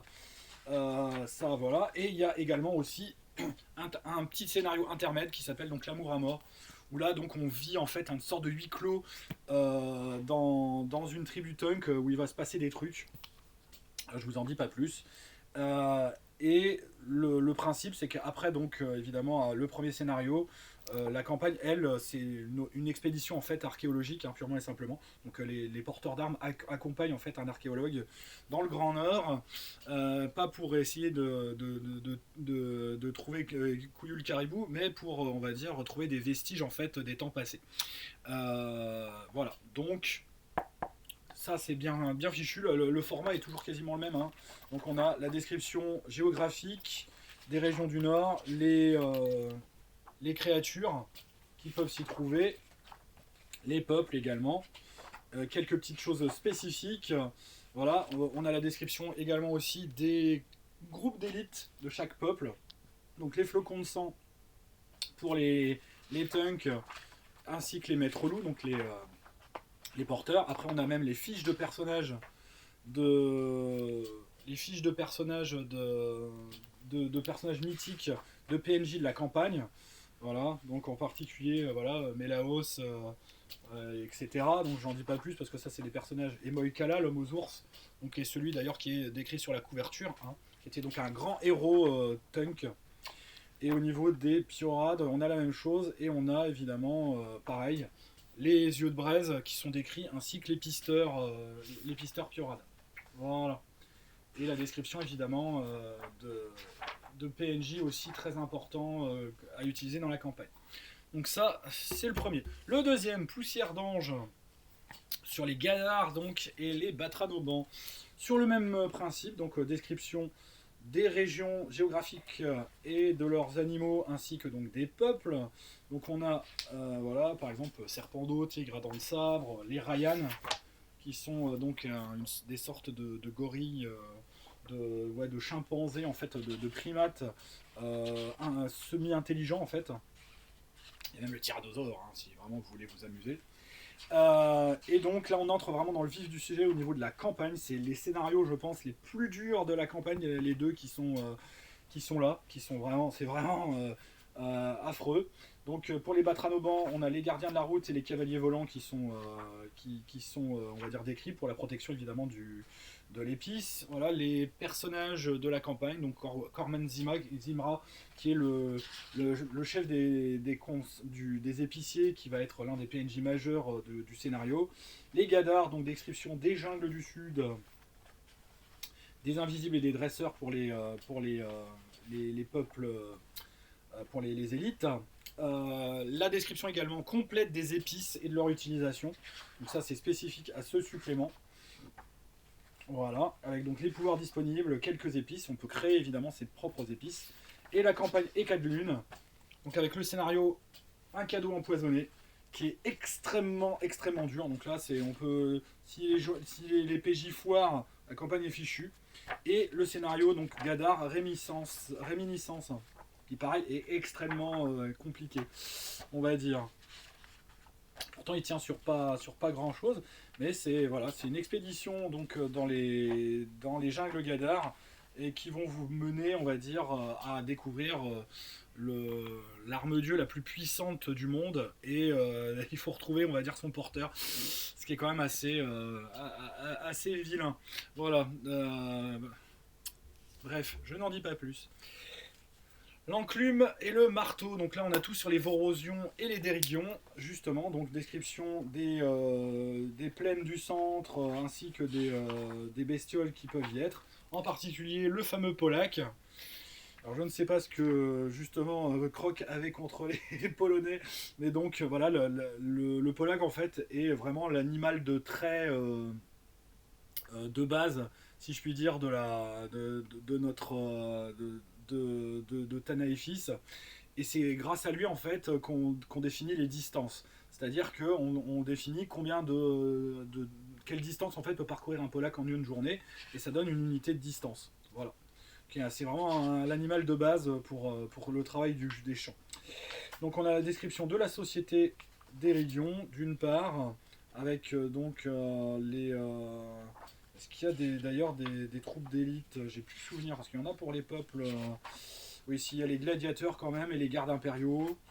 Pour les Vorosiens, donc pareil, description de tout, on va dire, l'empire Vorosion, avec les faucheurs et les fauconniers. Donc pareil, encore des PNJ qui vont être dans la campagne. Et donc, la suite de la campagne, donc voilà, éclat de lune, où donc là, justement, ça va se passer dans l'empire d'Éridion et Vorosion. On va faire une belle balade, hein. Donc les scénarios de nouveaux mortels, avec une balade dans les égouts, si je puis dire, de Pôle. En fait, dans les canaux, hein, en fait, c'est les canaux, les écluses de Pôle, etc. Et l'homme s'élèvera tel un oiseau aussi, donc ça c'est la partie qui se passe dans l'Empire Vorosion. Avec, on découvre encore plus ce qui se trame, on va dire, là on arrive presque à l'apogée de la campagne, hein, dans ce tome-ci. Même si, comme je vous dis, c'est pas le plus dangereux. Bon, on augmente quand même en niveau de puissance, mais les personnages aussi. Mais là, on y arrive. Donc là, il commence à découvrir le poteau rose, les véritables objectifs de la mort Carmin. Est-ce qu'ils vont rejoindre justement l'éclat de lune, l'organisation, donc la société secrète éclat de lune, pour les aider? Donc c'est là aussi qu'il les rencontre, etc., etc. Qu'est-ce qui va se passer? Et donc on a l'apogée de la campagne avec donc les joyaux de Pôle. Donc les joyaux de Pôle, attention, si vous l'achetez, pensez qu'à l'intérieur il y a la carte de Tanaïfis, de Pôle, décidément. La carte de Tanaïfis, c'est dans le bouquin de base. Et la carte de Pôle, donc là on a la représentation de Pôle. Donc c'est, dit-on, une cité dont on peut voir justement les dômes scintiller à des centaines de kilomètres à la ronde. Et donc Pôle, sinon, si on le regarde en vue de dessus, c'est ça. Voilà. Et donc le plan n'a quasiment pas changé, même dans l'édition métal. Ça a été évidemment précisé, etc., etc. Donc, si vous voulez le supplément, on va dire, complet, moi je sais que quand j'avais récupéré les joyaux de Pôle, je crois pas qu'il y avait la carte et j'avais réussi à la retrouver à part. Donc là, on a la description évidemment de la ville de Pôle, qui est vraiment très intéressante. Quasiment, alors c'est pas quartier par quartier, mais c'est par type de quartier, en fait, puisqu'il y a plein de quartiers qui se ressemblent. Donc on a les types de quartiers que l'on peut trouver dans Pôle. Donc justement ces égouts, les manufactures, le port, voilà, la petite Durville. Donc c'est les quartiers en fait de chacune des populations extérieures à Pôle. Les coupoles du palais, voilà la description les rues de papier, donc pour la guilde des écrivains, des principautés aussi, il y a des zones un peu anarchistes. Voilà, la zone également sans Est, c'est la zone des arènes, des terrasses blanches, voilà, les esclaves, donc les jardins de Neyen, etc. Et donc, la dernière partie, 11e et dernière partie, donc Lune Rouge, qui est donc la fin de la campagne. Donc là, tout se met... Ah, oui, tiens, excusez-moi, j'ai oublié Souvenir de guerre. Bon, je vous ai décrit Pôle, mais je me disais il manquait un truc à la campagne. Il manquait un épisode quand je revoyais la... Donc je mets à culpa, il était mal rangé, et il était mal rangé depuis longtemps, hein, visiblement. Donc oui, ça c'est le 5e supplément, Pôle, avec la fin de la campagne. Mais avant, donc remettons, on va dire, l'église au centre du village. Il y a évidemment la description là-dedans donc des Sekekers, des Alweg et des Isnatons. Donc dans le supplément Souvenir de guerre, donc il y a 3 peuples.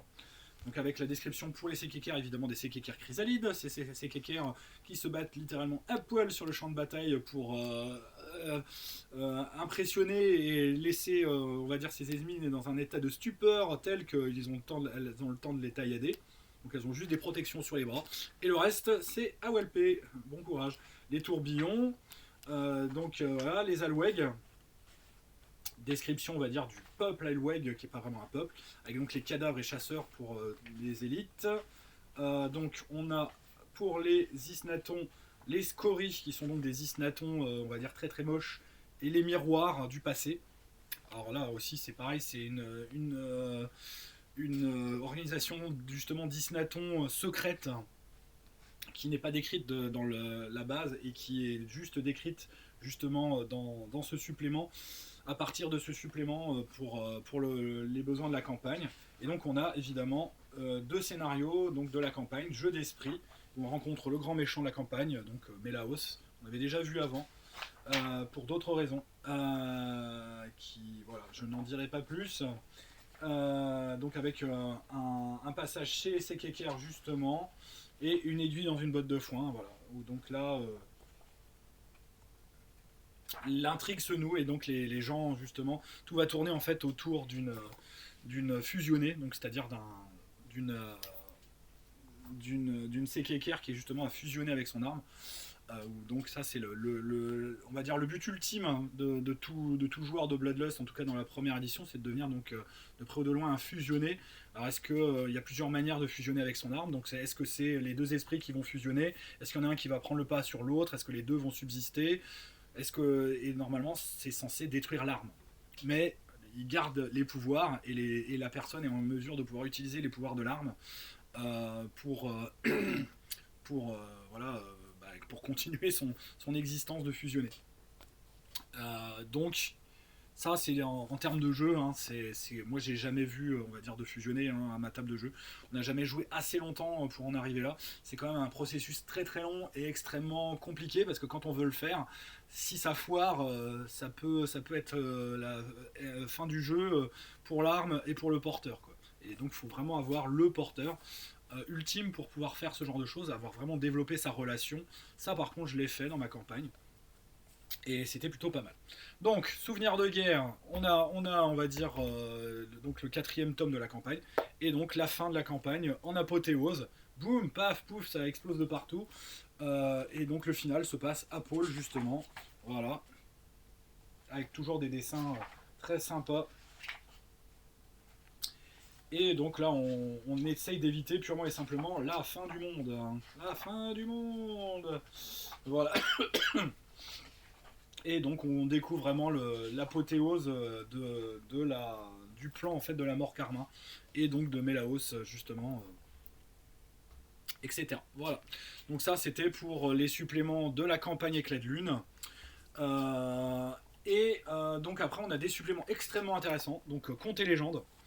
D'ailleurs le vieux geek en avait parlé lui-même quand il avait parlé de Bloodlust. Et en effet on a dedans en fait plein de nouvelles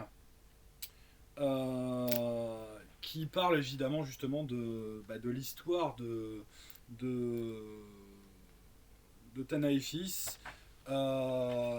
l'histoire passée très lointaine, avec des conseils à la fin pour jouer justement à d'autres époques, qui nous des rappels historiques évidemment de la chose. Est-ce qu'on peut jouer à l'époque des elfes, la magie elfique, donc, puisque la magie a techniquement disparu, donc est-ce que voilà, il y a les gens capables de faire de la magie, il y en a encore hein, techniquement, c'est seulement les Gadars en fait qui sont capables ils ont une sorte de magie chamanique mais qui est extrêmement qui leur permettent donc de manipuler ce qu'on appelle le fluide, parce que les armes techniquement manipulent le fluide, et donc le fluide peut se montrer on va dire à certains moments, on va dire justement à créer des poches de magie si on va dire les armes ont foiré leur pouvoir, et donc également créer des monstres si jamais on va dire une femelle de n'importe quelle espèce met bas sur cette poche de magie. Donc c'est des choses qui sont décrites dans la première édition mais qui sont beaucoup plus développées dans Bloodlust Metal. Mais bon, il n'empêchait que voilà, il y avait quand même toutes les données techniques pour pouvoir gérer ça dans la première édition, mais on la trouvait pas dans les règles de base, c'était dans les suppléments. Voilà, par exemple, les pairs, puisqu'il y avait des géants, voilà, et les Gadars en seraient peut-être, on va dire, issus. Parce que c'est vrai qu'on a parlé d'orques, de nains, d'elfes, mais il y avait aussi des géants, vraisemblablement. Voilà, les Pégases, voilà, il y a plein de petites choses. C'est vraiment un supplément extrêmement intéressant qui vous donne des pistes de campagne, sous couvert donc d'un supplément qui est en fait au départ ce qu'on appelle c'est un concours en fait de bardes. Et chaque barde en fait va compter une histoire et en même temps il y a une histoire autour de tout cela qu'on peut carrément presque en faire on va dire une sorte de scénario. Hein. Euh, voilà, c'est plutôt intéressant. Parce que donc c'est vraiment plein de bardes de tout Anaïfis qui viennent en fait se réunir pour justement faire une soirée conte au coin du feu. C'est le principe du supplément. Et ça, je trouvais que c'était vraiment très très sympa. Les Frères de la Nuit. Alors, un supplément qui va décrire l'après-campagne. Donc la situation justement de toutes les guildes et de toutes les sociétés secrètes après la campagne. Donc on est en 1036, voilà, avec Berthe justement, l'empereur. Donc là, ça nous permet en fait, si vraiment on ne veut pas jouer la campagne, de pouvoir s'en affranchir et de jouer après, dans un contexte, on va dire, je dis pas neuf, mais on va dire revu et corrigé, remis, updaté si je puis dire, mise à jour pour justement redonner de l'intérêt au jeu, même si vous avez joué la campagne et que vous vouliez justement eh bien, vous remettre le pied à l'étrier. Voilà, donc c'est intéressant aussi, hein, il n'y a pas vraiment de supplément qui soit pas intéressant dans la gamme. Donc avec les guildes, comme je disais, et les différentes sociétés secrètes qui donc vont voilà, être remises à jour juste après la campagne Éclat de Lune. Voilà. Bon, après, ça c'est pas à mettre, on va dire, entre les mains des joueurs non plus. Il n'y a pas vraiment de supplément fait pour les joueurs, puisque dans chaque supplément, il y a une partie de la campagne. Donc, sauf s'ils ne misent pas évidemment la partie campagne, qui regarde pas trop quand même aussi les caractères des PNJ, qui sont décrits à la fin de chaque chapitre de peuple. Normalement, ça va. Alors après, la controverse sur la fin de la gamme, il y a donc deux suppléments qui devaient engager en fait une autre, on va dire, phase de la gamme Bloodlust, c'est-à-dire donc les voiles du destin et vengeance. Donc là, on entre vraiment dans maintenant que la campagne, on va dire, Éclat de Lune est résolue, est-ce que les armes ne vont pas avoir l'audace justement d'aller voir ce qu'il y a ailleurs. Donc là, on vous présente ici un premier continent qui est un continent intermédiaire qui peut donc être découvert, où donc on commence à peu près à voir poindre l'origine des armes. Donc c'est carrément, c'est quasiment une campagne en soi, avec donc la description de nouveaux peuples. On entre donc là déjà plus donc comme je le disais, dans de la science fantasy, et on commence à comprendre un petit peu, on va dire, quel était on va dire la fonction des armes dieux, d'où elles viennent, pourquoi, comment. Concrètement, si vous êtes déjà bien avec le monde d'origine, donc Tanaefis, vous pouvez complètement vous affranchir de tout cela. Ça ne sert à rien, comment dire, surtout que voilà, c'est vraiment très particulier. Ça oriente votre campagne vers vraiment quelque chose de différent par rapport au Bloodlust d'origine. Et surtout, voilà, c'est vraiment à ne jouer que, je pense, avec des armes expérimentées qui ont Pierre Ponce, éventuellement, pour pas couler dans la flotte bêtement. Voilà, donc ça c'est le premier. Donc le premier, c'est déroutant, c'est pas mauvais, mais ça se clôt malheureusement par ce supplément-ci, donc Vengeance, qui lui a été vraiment conspué, haï par ses contemporains. Je m'en souviens encore. Donc là, on a vraiment la description de l'origine des armes. Tout est complètement, nous est complètement révélé. Et donc là on change complètement complètement d'assiette. Hein. On est vous le voyez, dans de la SF pure et dure. On voyait que Croc avait quand même son amour pour Warhammer 40 000 n'était pas vain, n'était pas une légende. Et donc c'est là on change carrément de jeu. Hein. Donc moi je dirais, je les ai jamais utilisés parce qu'il y a tellement à faire déjà rien que sur Tanaefis avec tout ce que je vous ai dit, des peuples, des organisations, donc des sociétés secrètes et des guildes, et des histoires purement et simplement autour d'armes porteurs, qu'il n'y a pas vraiment à en faire plus, quoi. Voilà, donc moi je l'ai acheté assez tardivement pour la collecte et je m'en suis jamais servi. J'ai juste halluciné quand j'ai lu l'origine des armes. Je me suis dit, ah ouais, bon, certes, soit, c'est pas idiot. Parce que je trouve quand même que voilà, ils avaient une idée en tête, ils ont été jusqu'au bout, ils ont au moins, voilà, ils nous ont révélé les secrets. Ce qui n'est pas le cas, on va dire, pour pas mal de jeux, hein. On est au départ sur une situation de base. Il faut attendre beaucoup, longtemps pour avoir les révélations au niveau des jeux. Bah, par exemple pour STRN, on ne sait toujours pas. Voilà, mais bon, ça va peut-être venir maintenant, hein, au bout de 10 ans quand même. Ils vont peut-être enfin nous dire quelles étaient leurs intentions. Donc là, en tout cas, ils l'ont fait et bon, ils se sont un peu plantés parce que c'était trop déroutant par rapport à l'idée qu'on se faisait du jeu.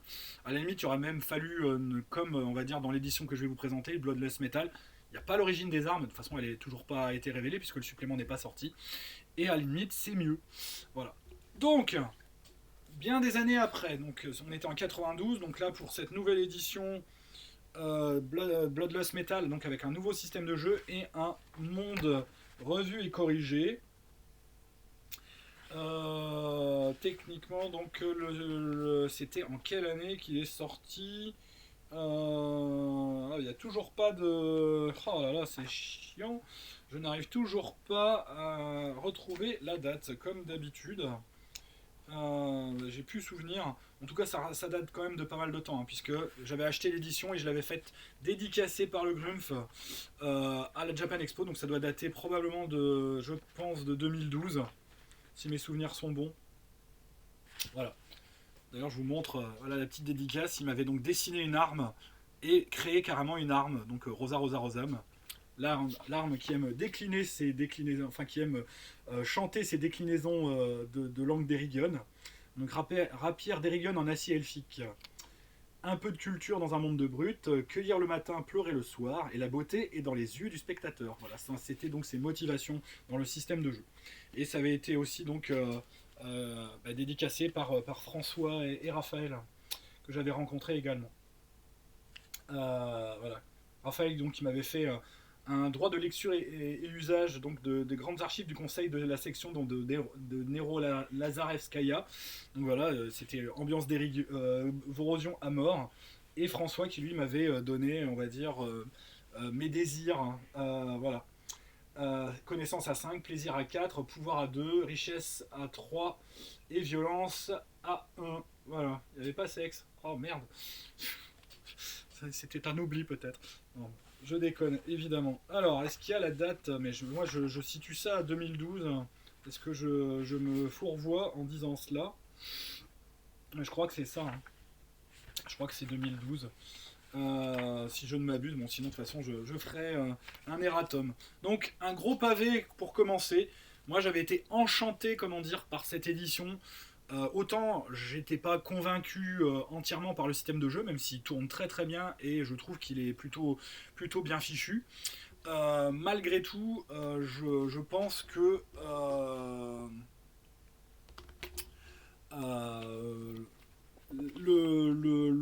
le travail, ne serait-ce que sur la révision du BG, est prodigieuse. Voilà, les dessins du Grumpf à l'intérieur, j'ai adoré. Les cartes également qui sont à l'intérieur sont magnifiques. Voilà, les cartes par exemple de Paul. Donc le background est revu et corrigé. On n'a pas, on va dire, de métaplot qui soit, on va dire, mise en place dans le livre de base. On a vraiment la description du monde de manière extrêmement exhaustive et bien fichue, avec donc des dessins du Grumpf, voilà, qui nous présente à chaque fois, on va dire, un panel de personnages des peuples. Moi j'adore son style, hein, au Grumpf.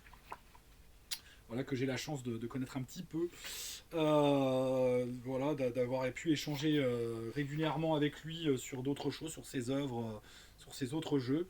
Moi je pense voilà, qu'on a une édition qui est vraiment très intéressante. Donc il y a des pages que je ne peux pas vous montrer parce qu'il y a des orgies, voilà. Mais il y a d'excellentes illustrations, des plans, voilà. Donc on est vraiment dans une refonte complète du système. Enfin, c'est un tout nouveau système, hein, purement et simplement. Et une refonte du BG, c'est ça que je voulais dire.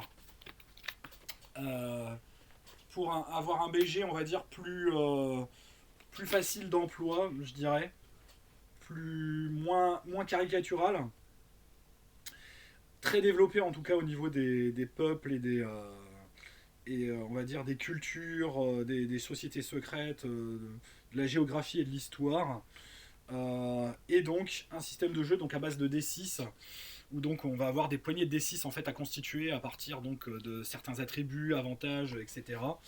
Donc c'est si mes souvenirs sont bons parce que voilà donc c'est des valeurs de compétences en fait avec des jauges également à gérer pour justement se donner des dés supplémentaires ou on va dire eh bien, également qui se dépensent en fait quand on se prend des coups, quand on va évidemment se fatiguer pour utiliser des pouvoirs, etc. Donc on est quand même dans une optique un peu différente. Le jeu reste quand même assez meurtrier, mais moins quand même que dans l'édition précédente. Et là, on a la possibilité réellement offerte dans cette édition-là de jouer uniquement, on va dire, des humains qui découvrent le monde sans forcément jouer des porteurs. C'est possible, hein. C'est beaucoup plus possible même dans cette chose-là. D'ailleurs, le premier scénario, on joue des personnages qui ne sont pas porteurs d'armes, d'après mes souvenirs, et ils peuvent le devenir dans le courant, on va dire, du scénario ou pas. Hein. Voilà, et on peut vraiment centrer toute une intrigue. Donc là, vous voyez, vous avez la carte de Tanaïfis avec donc les différentes zones. Et donc c'était vraiment, voilà, moi j'ai adoré le lire. J'ai redécouvert des choses. Donc il y a des choses évidemment qui ont été revues et corrigées par rapport au background d'origine. Donc voilà, vous avez par exemple les Piorades. Je ne n'ouvre pas plus parce qu'il y a un monsieur tout nu avec des tatouages. Non, franchement, c'est très très bon. C'est vraiment un formidable travail qu'ils avaient fait. Donc un bouquin quand même donc qui était paru aux éditions John Doe il y a de cela donc un peu plus d'une dizaine d'années. De 420 pages, ce qui était plutôt pas mal. Et vraiment, moi, j'avais été enchanté par cette chose. Donc, pas convaincu entièrement par le système de jeu, même si, comme je vous dis, il tourne. Bon, le premier système de jeu était tellement fouillis et nawak que franchement, celui-là on ne pouvait que l'aimer. Mais bon, je pense qu'on s'y faisait. Hein. Moi je l'ai testé, donc ça remonte déjà quand même à pas mal de temps. Hein. Quand je l'ai testé, ça remonte peut-être même à plus alors en fait. Parce que quand j'ai testé le système de jeu, on était déjà. Donc non, c'est même pas 2012, c'est un peu. Oula, c'est plus. Je vais aller vérifier la date parce que pourquoi j'ai 2012 en tête, je ne sais pas. Mais à mon avis, ça doit être un petit peu plus vieux que ça. Parce que je sais que j'y ai joué, on va dire, j'ai le souvenir quand même d'y avoir joué probablement en 2010. Je sais pas pourquoi j'ai d'ailleurs souvenir d'y avoir joué en 2010. Et c'était déjà le Bloodlust Metal. Alors, Bloodlust, peut-être que je me trompe, hein, ma mémoire me joue des tours de temps en temps. C'est bien possible. Je ne nie pas que ma mémoire puisse me jouer des tours. Première édition. Donc la première édition, on est bien donc oui, sur 91. Alors j'avais situé 92. C'est 80, fin 80. Ah non, début de l'année 91, Bloodlust première édition. Voilà. Et donc le livre avait été réédité en 95. Bloodlust Metal, si c'est bien 2012, je ne me suis pas trompé. Voilà, j'avais un doute, donc c'était juste sur la première édition où j'avais décalé d'un an. Comme quoi, les souvenirs peuvent nous jouer des tours. Donc en tout cas, si vous arrivez à mettre la main dessus, pas trop cher, en bon état, parce que bon, la couverture, elle était quand même un petit peu sujette à s'abîmer très très vite si on n'y faisait pas gaffe, parce que voilà, elle peut prendre très rapidement des jetons, très facilement. C'est vraiment un pavé super intéressant, même si vous n'utilisez pas le système de jeu, que lui il vous plaît pas, ce que je peux comprendre. Il y a de quoi quand même vraiment avoir un univers extrêmement bien décrit et original pour donc jouer dans de l'heroic fantasy. Si après le système vous plaît, ben allez-y quoi. Moi je trouve quand même que voilà, il fonctionne très très bien. J'ai du mal à me dire en vous disant cela que j'arriverai à trouver comment dire autre chose pour le système Bloodlust. Je pense quand même qu'il se marie très très bien euh, avec le genre, même s'il peut paraître quand même un petit peu étrange. Hein, soit dit. Voilà. Et donc, pour vous le montrer, voilà, ici, on a en dessous, donc, sur le livre du meneur, donc mon pote Gilles et donc, voilà, Gilles et Chon qui sont représentés sur l'illustration. Voilà, donc c'est page 368. Les suppléments qui sont sortis pour la gamme métal. Donc, il y a d'abord un écran, que moi je trouve plutôt joli, même s'il est tout petit. Bon, il est tout petit, mais il est quand même, voilà. Et en plus, donc il y avait eu avec l'écran le mois des conquêtes number one. Donc avec plein de... C'est toujours en fait à chaque fois un recueil d'articles divers et variés sur plein de sujets différents. Donc avec pareil toujours des illustrations du Grumpf. Euh, voilà. Et ça a été, on va dire, le genre d'initiative, en fait, puisque ça a été rassemblé en supplément, qui va se poursuivre justement sur le site de Bad Butter. Il y a donc un mois des conquêtes numéro 2 aussi, hein, pareil, avec toujours des articles, des illustrations du Grumpf que moi j'aime beaucoup, qui font rendre vraiment honneur comment dire, à l'univers.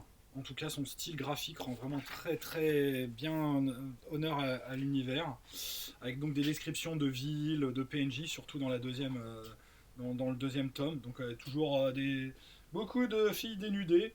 Voilà, donc je ne pourrais pas malheureusement vous les montrer. Je montrerai uniquement les illustrations. Voilà, parce que si je me fais striker, on va dire des années après, quand ma chaîne sera devenue extrêmement populaire, je l'aurai dans l'os. Et depuis, depuis le dernier supplément, donc celui-ci était paru en quelle année? Le dernier, je crois que j'avais vu. Il n'y a toujours pas de date, hein, c'est terrible quand même ces suppléments où la date n'est pas indiquée dans le. Voilà, d'ailleurs, à ce sujet, voilà le dessin ici. Donc on a justement le Grumpf, François et. Donc les trois auteurs, on va dire, donc de Bloodlust, qui sont François et Raphaël, qui sont donc dessinés sur cette illustration. Mince, c'est là. Ah, décidément, j'ai du mal avec la caméra inversée. Voilà. Donc, si vous voulez savoir à quoi ressemble, ils sont là en fait. Hein, voilà. Et donc, comme je vous disais, ça a lancé un modèle. Et le modèle, on va dire, c'est le modèle justement du Chagar enchaîné. Donc là, je vais vous montrer, c'est des grosses pochettes parce que moi, je les ai fait imprimer. Oula, ça a fait changer la lumière de ma caméra de montrer cette pochette de couleur verte. Donc vous voyez, il y en a donc à l'heure actuelle 236 numéros. Vous voyez, ça fait des ramettes de papier. Et donc depuis 2000, ouais non ça c'est le résumé de 2016. Alors 2016, année 2016 jusqu'à nos jours. Donc on a plein de choses et en partie donc plein de scénarios dont en particulier les scénarios qui sont parus, c'est la campagne Éclat de Lune revue et corrigée qui est donc est paru à partir du numéro 100 si mes souvenirs sont bons. Non, un peu avant le numéro 100. Numéro 94 d'après ce que je vois, 92.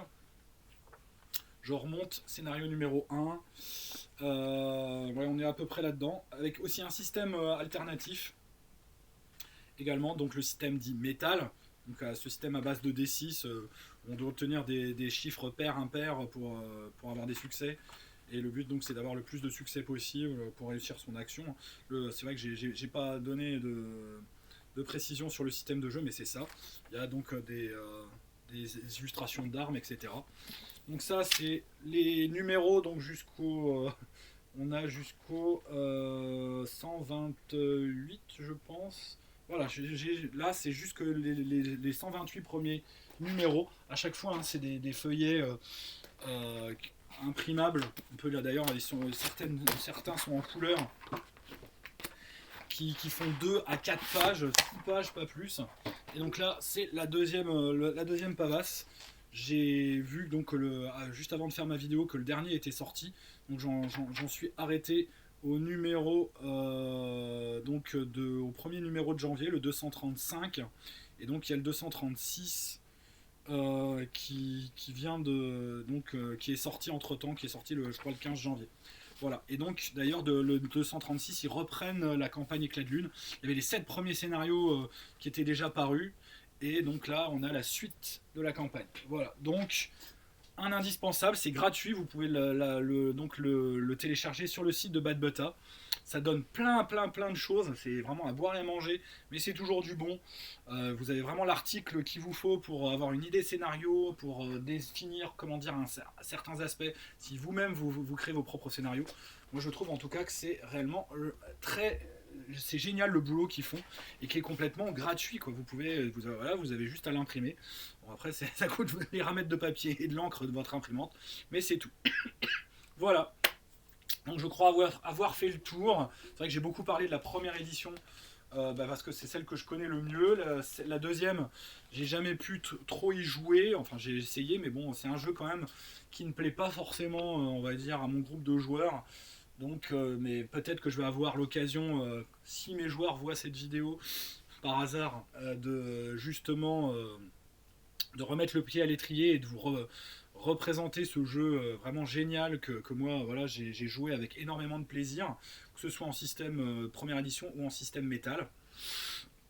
Voilà, donc j'espère que en tout cas je vous aurai revendu encore une sacrée tranche de nostalgie sur Bloodlust, qui est vraiment un jeu qui mérite qu'on s'y attarde, et qui n'est pas du tout ce qu'on croit, qui doit, vous devez, c'est même pas que vous le ferez, c'est que vous devrez dépasser vos a priori sur ce jeu pour vraiment découvrir un univers extrêmement riche, original, bien construit, vraisemblable, et ça c'est important, servi on va dire par aussi une proposition ludique, donc de jouer cette dualité arme-porteur, qui est vraiment très intéressante et qui est beaucoup plus subtile que les mêmes concepts qu'on a pu voir dans d'autres jeux de rôle plus médiéval fantastique.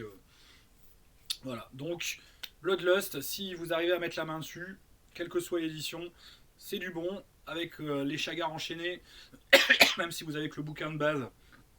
Voilà, mais les suppléments et des conquêtes sont encore trouvables, hein. Le numéro 2, en tout cas, je sais qu'il est encore trouvable. Par contre, pour les bouquins de base et même l'ensemble, voilà. Pour la première édition, pareil, c'est trouvable mais extrêmement cher, encore.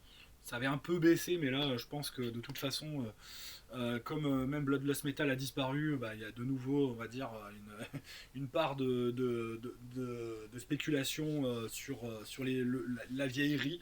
Voilà. Donc malheureusement, c'est pas facile de retrouver ce genre de choses à un bon prix. Mais bon, si ça vous plaît, n'hésitez pas. Si vous voulez venir en discuter, donc la vidéo normalement paraîtra théoriquement je vais voir si je la fais paraître mardi ou mercredi. C'est fonction de mon humeur, si je puis dire.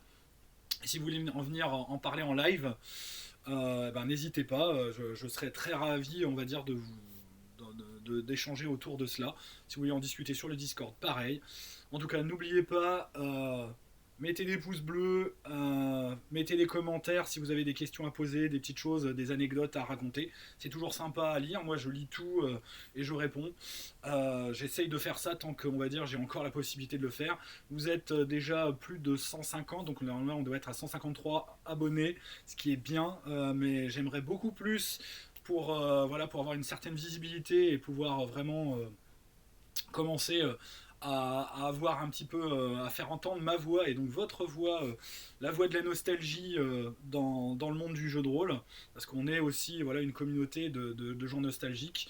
Je pense que c'est un biais de notre passion qui est extrêmement important et que moi j'aimerais bien mettre en avant, et c'est ça que je mets en avant toujours sur la chaîne Tabula Rasa. C'est notre pain béni, c'est notre moteur, c'est la nostalgie, c'est on va dire voilà, ces vieux jeux, mais aussi les nouveaux qui remettent à l'honneur, on va dire, des vieilles choses, des vieilleries, on va dire, qu'on a vécues, et aussi évidemment par ce biais-là. Certes, on aime les choses vieilles, mais on aime transmettre aussi, on aime transmettre notre passion aux plus jeunes, à la nouvelle génération, et essayer de leur faire aimer justement ce que nous on a aimé, ou alors si on l'a aimé et qu'on s'est trompé, bah, se dire que voilà, on était jeunes, on était fous, et Bloodlust un peu fait partie de ce genre de jeu auquel on a joué, on va dire de manière un peu caricaturale, alors que en fait bah, il y avait une immense richesse derrière. Et donc voilà, j'espère avoir réussi à vous le démontrer par cette grosse vidéo de la semaine. Donc je pense que ça sera la seule autre, hein, et donc après le reste ce sera des lives. Voilà. Donc je vous dis à bientôt, et eh bien continuez à suivre la chaîne Tabula Rasa. À bientôt. N'hésitez pas à venir sur les lives aussi, sur Discord de parties de jeux de rôle. Toujours le mardi, le vendredi, le samedi, le dimanche, il y en a. Si vous voulez voir des choses, il y en aura, et peut-être du Bloodlust, qui sait, un jour à venir. Allez, à bientôt, salut!